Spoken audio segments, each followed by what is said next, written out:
Bueno, en esta oportunidad vamos a comenzar a ver la modulación de espectro ensanchado o como se lo conoce, spread spectrum. Este tipo de modulación es muy utilizado en enlaces donde tienen posibilidad de tener una interferencia, o sea que quieran protegerse de la interferencia, eh, y también todo lo que es tercera generación de celulares utiliza este tipo de modulación de espectro ensanchado. La definición nos va a dar que el espectro ensanchado es un método de transmisión en el cual la señal ocupa un ancho de banda superior al mínimo necesario para enviar la información. La banda base es ensanchada por un código independiente de los datos y el receptor utiliza el método de correlación para demodular la señal. Tenemos tres características importantes, entonces, para resumir, la señal ocupa un ancho de banda muy grande. Este ancho de banda grande se logra a través de un código, independiente de los datos, y muchas veces cada uno de esos códigos son ortogonales entre sí, o se pretende que sean ortogonales entre sí, y la recepción se realiza a través de la correlación. No nos olvidemos que este método de correlación en el receptor es desarrollado por el filtro óptimo adaptado para todas las señales digitales. Nosotros podemos ver en la capacidad de canal de Shannon, en la expresión de capacidad del canal de Shannon, que incrementando el ancho de banda podemos producir una notable reducción de la relación señal-ruido, manteniendo constante la capacidad de transmitir información del canal. O sea, yo puedo lograr con un gran ensanchamiento poder disminuir mucho la relación señal-ruido, manteniendo constante la capacidad del canal. Esto es muy importante en esta técnica, pues la relación señal al ruido es muy baja en las transmisiones. Claro, lo que es muy ancho es el ancho de banda del canal de la modulación de la señal. Con esto, por ejemplo, no se interfieren o se interfieren poco a señales vecinas, y normalmente, usando esta técnica, lo único que hay que hacer con el organismo regulador es informarle que uno tiene un radioenlace o un sistema de comunicaciones en la frecuencia que está asignada, ¿no? No es necesario pedir permiso porque no existe, o sea, no se interfieren entre sí. Porque yo pongo dos radioenlaces con spread spectrum apuntando al mismo lugar, como los dos están usando distintos códigos de ensanchamiento, entonces entre ellos no se interfieren entre sí. Bueno, los beneficios que podemos lograr es una alta tolerancia a la interferencia, o sea, se protege de la interferencia. Y bueno, el factor de protección es proporcional a la ganancia de procesamiento. La ubicación de posición y estimación de velocidad de objeto con precisión proporcional al ensanchamiento de la banda. La ganancia de procesamiento es un factor de ensanchamiento o una relación de ensanchamiento de banda. Es un factor muy importante en esta técnica. Y bueno, también baja probabilidad de detección en transmisiones realizadas por esta técnica, ya que, como demostramos anteriormente, la relación señal-ruido es muy baja. Comunicaciones de acceso múltiple, tercera generación de celulares específicamente, CDMA en la segunda generación, con gran densidad de usuarios utilizando la misma banda en la misma zona y en zonas vecinas, con un número simultáneo de usuarios proporcional al factor de ensanchamiento. ¿Cómo se realiza el ensanchamiento? Bueno, nosotros podemos ver en esta filmina, por un lado tenemos el código binario, en el cual los símbolos, en vez de llamarlos bit, lo podemos llamar chip, como normalmente lo denominan en esta técnica. En este caso, por ejemplo, tenemos 4, 8, 9, 10, 11, 12, 13, 14, 15 chip. Este es el código binario. Y estos son los datos. ¿Ven? El dato 1, el bit 1, el bit 2, el bit 3, 4, bit 5. Lo que se hace normalmente se multiplica el código por cada uno de los bits. Entonces, en este caso tenemos, ven, el primer bit se transformó en 15 chip, igual al código, y el segundo bit también se transformó en 15 chip, pero ahora como es un bit menos 1 de otro valor, entonces es el código invertido. Ahora vemos cómo se ensanchó la señal, porque fíjense que en este caso la señal digital tenía cada bit tenía una duración tau. Entonces yo tendría un ancho de banda, teniendo en cuenta el primer lóbulo, de 1 sobre tau. Mientras que yo acá, ahora este tau fue dividido 15 veces iguales. Entonces ahora la duración de los chips en la señal es igual a tau dividido 15. Entonces, teniendo en cuenta el primer corte, tendría 15, 1 sobre tau, 15 veces. O sea, esto se ha ensanchado 15 veces.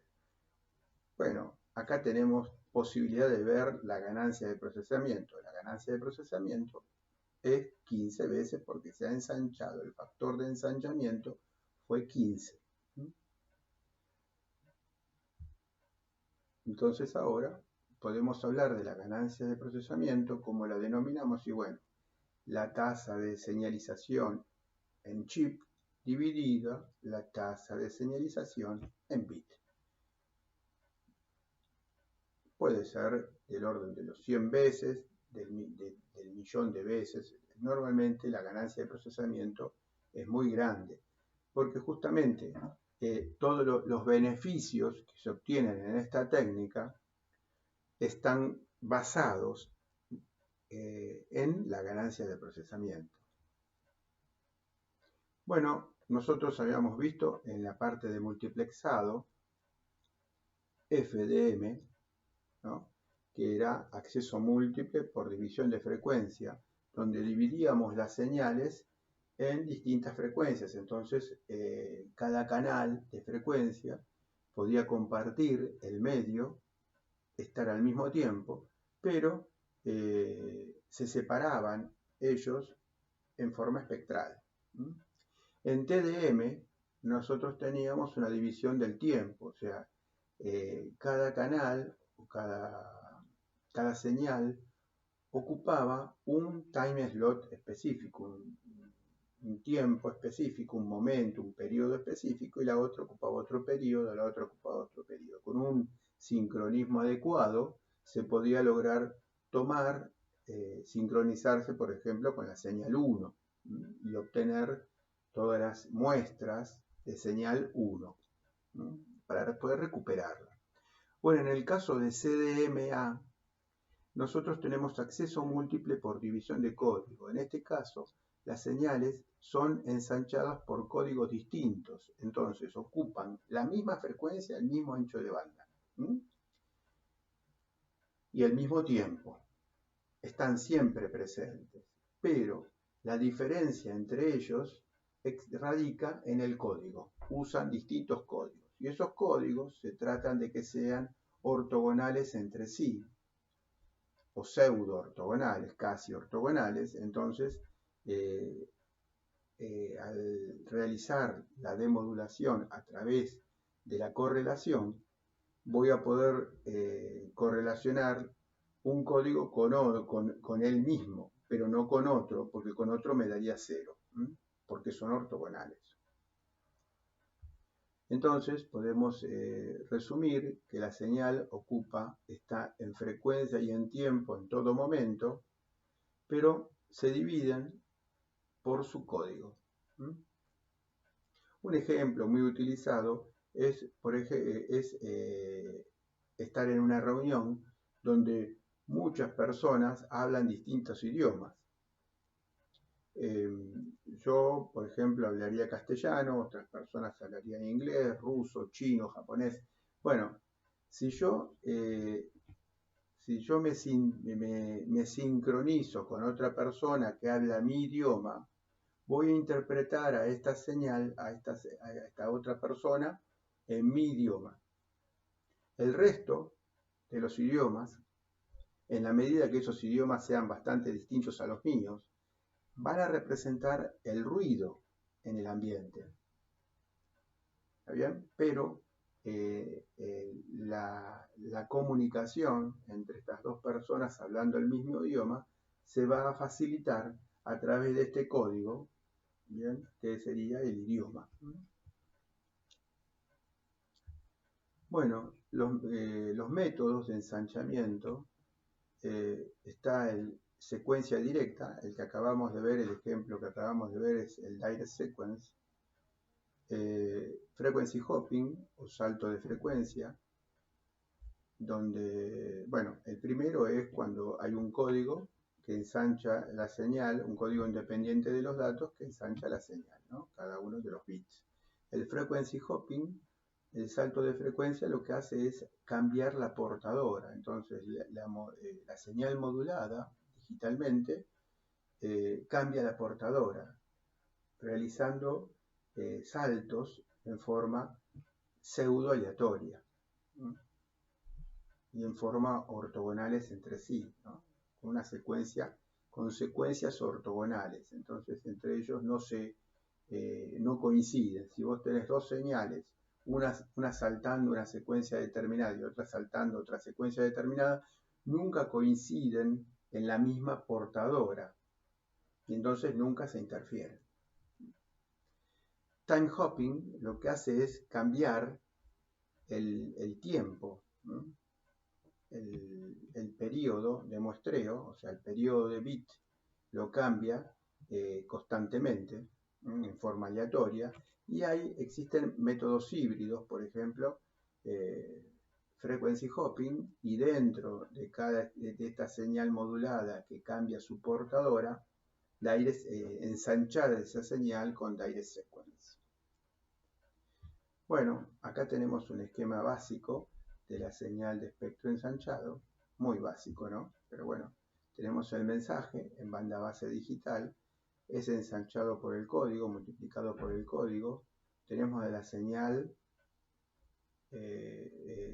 acá, tenemos la señal ensanchada binaria, pasa por el modulador de fase, por ejemplo BPSK, es transmitida, después viene el demodulador de fase, y esta salida pasa al correlador, que multiplica y integra por el código, el mismo código que utilizó el transmisor en perfecta fase, ¿no? Y bueno, y a partir de aquí estaría el mensaje digital. Bueno, ¿cómo podemos ver la protección contra la interferencia? Nos dice que hay una alta tolerancia o una alta protección contra la interferencia a través de su eliminación. La elimina la interferencia en un factor proporcional a la ganancia de procesamiento. Bueno, la señal podemos ver en este gráfico bastante agrandado, ¿no? El tema de, por ejemplo, esta es la señal, y lo que hago yo cuando la ensancho, disperso su energía en un espectro más grande, o sea, la superficie verde que tengo acá es la misma, debieran coincidir, la única diferencia es que ocupa un espacio espectral mucho mayor. Con esto, el comportamiento ante el jammer o interferencia intencional es para que yo quiera interferir esta señal, si quiero interferir la señal esta, bueno, o tengo que distribuir mi energía en un espectro más grande, con lo cual la densidad espectral de energía de interferencia va a ser menor, o utilizar esa energía, esa gran energía en un espacio espectral limitado, ¿no es cierto? Un espacio, no toda la señal, sino que una parte del espectro poder interferir. Se evalúa sobre el jammer porque esta señal de espectro ensanchado se usa mucho en escenarios militares, donde, bueno, una de las acciones que puede hacer una fuerza contra la otra es destruirle las comunicaciones e interferirlo, ¿no? Para que la fuerza armada no se pueda comunicar entre sí, y hoy en día, como son todos sistemas de armas, al no existir comunicaciones entre ellos, el sistema de armas se desarma, o sea, no puede actuar, ¿no? Bueno, entonces este tipo de comunicaciones son utilizados mucho en las Fuerzas Armadas, ¿no? en operaciones militares. Entonces lo que decía es que, bueno, yo tengo esta señal que va a ser interferida por una densidad espectral de interferencia J sobre B Hz, y cuando yo la ensancho la señal, el spread spectrum, tiene dos opciones: o reduce su densidad espectral de energía de interferencia, o interfiere parte de la banda. Si tomamos, por ejemplo, que interfiere toda la banda, entonces la figura de mérito que tenemos acá, en este caso va a ser EB sobre J01, donde EB es la energía de bit, y J01 sería la densidad espectral de energía de interferencia. J01 sería J sobre BTX. Acá sería J02 igual a J sobre BSS, sobre el ancho de banda de la señal ensanchada. Entonces acá tendría una figura de mérito EB sobre J02. Bueno, el ancho de banda ensanchado va a ser igual a NR, donde N va a ser la ganancia de procesamiento, la cantidad de veces que se ensanchó. N es un valor entero, por ejemplo. La tasa de chip va a ser igual a N por R, la tasa de bit. Entonces J02 la podemos reemplazar por J01 BTX, o sea, el ancho de banda sin ensanchar, dividido el ancho de banda ensanchado. Finalmente, podemos decir, como el ancho de banda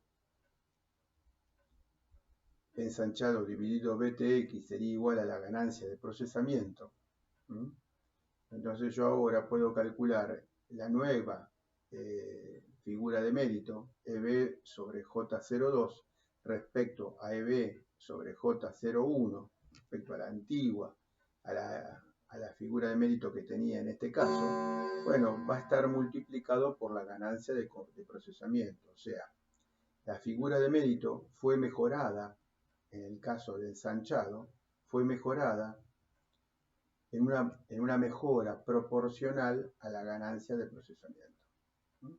Con lo cual está demostrado que, bueno, la figura de mérito de interferencia mejora en forma proporcional a la ganancia de procesamiento. Otra forma de ver este tipo de protección es, bueno, teniendo en cuenta la modulación en sí. Fíjense que cuando yo modulo, lo que hago es multiplicar la señal por el código. O sea, sería la señal, dato, por el código, CI, y por el coseno, ¿no? Esta sería la portadora. Cuando yo recibo, realizo la correlación.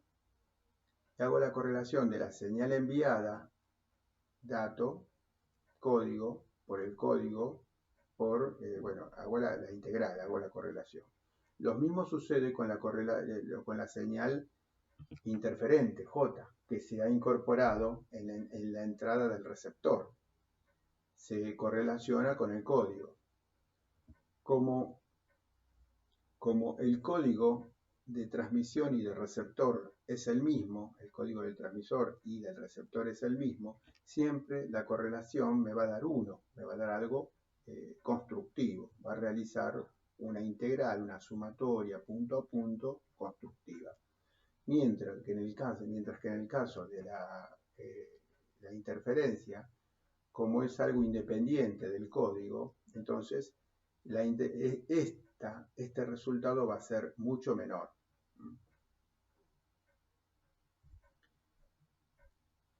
En la práctica es como si la interferencia en el receptor yo la esparcería en el espectro. Y entonces en el ancho de banda del filtro pasabajos a la salida del correlador va a estar limitada su energía. Yo la interferencia al multiplicarla por el código es como que yo la esparzo la interferencia en el espectro. Y luego del filtro pasabajos a la salida del correlador, bueno, va a estar limitado. Bueno, ¿y qué podemos decir respecto al ruido? Y respecto al ruido no tenemos nada que decir porque el spread spectrum no se protege del ruido. O sea, no tengo ninguna mejora respecto al ruido. O sea, el ruido siempre es blanco y por lo tanto, cuando yo ensancho la señal, tiene una densidad espectral de energía de ruido constante, ¿no? Bueno, vamos a ver los métodos. Inicialmente vamos a ver el método de secuencia directa. Decíamos que a partir de una función determinística, o sea, utiliza códigos independientes de los datos. ¿Cómo genero esos códigos? Bueno, a partir de una función determinística se genera una secuencia pseudo aleatoria y esta, conteniendo los datos, produce la modulación en fase de la portadora, en fase, o bueno, podría ser QAM o cualquier método de modulación digital. Pero bueno, lo que yo necesito es una función determinística que genere secuencias pseudo aleatorias. Las secuencias pseudo aleatorias, secuencias de ensanchamiento, la señal es ensanchada por un código independiente de los datos. En la medida de lo posible, estas secuencias, para poder llevarlas a la práctica, deben ser fáciles de generar, pseudo aleatorias, de periodo largo y difíciles de reconstruir desde segmentos cortos. Si yo hablo de algo aleatorio, debiera analizarlo bajo la teoría o las propiedades de Golomb. ¿Qué habla de las propiedades de Golomb? Bueno, dice que el primer postulado dice que hay un balance entre los ceros y los unos. Golomb analiza secuencias binarias, flip-flop o lanzamiento de moneda, cara o Z, secuencias binarias, ¿no? Analiza Golomb. El primer postulado me dice que hay un balance de igual cantidad de ceros que de unos. El segundo postulado me dice que en un periodo se denomina, en un periodo, las corridas que suceden, son la cantidad de unos juntos o de ceros juntos que se van a producir. Bueno, la mitad de estas corridas deben ser de largo 1. La cuarta parte de las corridas deben ser de largo 2. 1/8 de las corridas deben ser de largo 3. Y 1, generalizando, 1 sobre 2 a la n deben ser de largo n. Y finalmente el tercer postulado me dice que las secuencias, para que sean aleatorias, tienen que ser de forma tal que si yo a la misma frecuencia la desplazo un bit, la cantidad de coincidencias tiene que ser igual a la cantidad de no coincidencias. O sea, la secuencia resultante tendrá igual número de coincidencias que de no coincidencias. Bueno, con estos tres postulados yo puedo definir una señal como aleatoria. Nuestras secuencias que podemos lograr, como la que vimos anteriormente, que se usan en la práctica, podemos ver, por ejemplo, tiene un balance de unos y ceros, y bueno, son 15 chips. ¿Cuántos unos tengo? 1, 2, 3, 4, 5, 6, 7, 8 unos. Entonces, si tengo 8 unos, tengo 7 ceros. Hay un balance entre ceros y 1. Claro, hay un 1 más. Bueno, pero hay un cierto balance entre ceros y 1. Bien. Las corridas. Si quiero analizar las corridas de 1, fíjense, tengo acá un 1, acá tengo 2 unos, 3 unos seguidos, no, 4 unos seguidos, acá tengo un 1 solo, y acá tengo 2 unos seguidos. O sea que ¿cuántas corridas tengo? 1, 2, 3, 4 corridas. De acuerdo al segundo postulado de Golomb, para que esta señal sea considerada aleatoria, debiera tener la mitad, debían ser de estas corridas, tendrían que ser de longitud 1. Y bueno, ¿cuántas tengo de longitud 1? 1, 2 corridas son de longitud 1. O sea que esto lo cumple. La cuarta parte deben ser de largo 2. Bueno, tengo una corrida de largo 3, de largo 2, ¿ven? Y un octavo sería de largo 3. Bueno, en este caso no lo cumple. O sea que cumplo en parte. Y bueno, y el tercer postulado me dice que cuando una señal se desplaza sobre sí misma, si una secuencia aleatoria se desplaza un número de elementos menor que el período, la secuencia resultante tendrá la misma cantidad de coincidencias que de no coincidencias con la secuencia original. Bueno, fíjense en esto. Yo tengo la secuencia original. Lo que hice fue desplazarla un número menor que el periodo. El periodo es 15. Si yo la idea es desplazarla, por ejemplo, una vez es menor que el periodo, ¿no? Este 1 lo pongo acá. O este 0 lo pongo acá. Entonces, ¿qué hago? Cuento las coincidencias con las no coincidencias. Por ejemplo, 0 y 0 coincide, 0 y 1 no coincide, 1 y 1 coincide, 1 y 0 coincide, 0 y 1, 1 y 0 no coincide, no coincide, no coincide, no coincide, coincide, coincide, coincide, coincide, no coincide. O sea, si yo cuento la cantidad de coincidencias respecto a la cantidad de no coincidencias, si la señal es aleatoria, recuerden que el 0 este lo pongo acá. Por eso se dice, si yo lo corro, el periodo 15 vuelve a estar en fase, y ya todos coinciden entre sí. Bueno, si yo cuento la cantidad de coincidencias y la cantidad de no coincidencias, tiene que ser igual si la señal es aleatoria. Como vemos, acá existe una no coincidencia más que las coincidencias. Con lo cual, bueno, esta señal se podría decir que es pseudo aleatoria. No es totalmente aleatoria, sino que son pseudo aleatorias. Esta evaluación de las coincidencias se hace mejor a través de la autocorrelación del código. Bien. O sea, esta es la expresión de la autocorrelación discreta del código, donde reemplazamos, este es el periodo, la integral la reemplazamos por una sumatoria, y bueno, lo ponemos en función del tau, que es la cantidad de periodos que se corre una secuencia respecto a la otra. Y vemos que la secuencia, cada vez que entra en periodo, se dispara y tiene la autocorrelación me da 1, mientras que cuando sale de fase, y bueno, me da -1. Bueno, con esto hemos demostrado que nuestras secuencias no son totalmente aleatorias, sino que son pseudo aleatorias. Nosotros vamos a usar secuencias máximas. Secuencias máximas están generadas a través de estos circuitos que se llaman registros de desplazamiento de realimentación lineal, LFSR.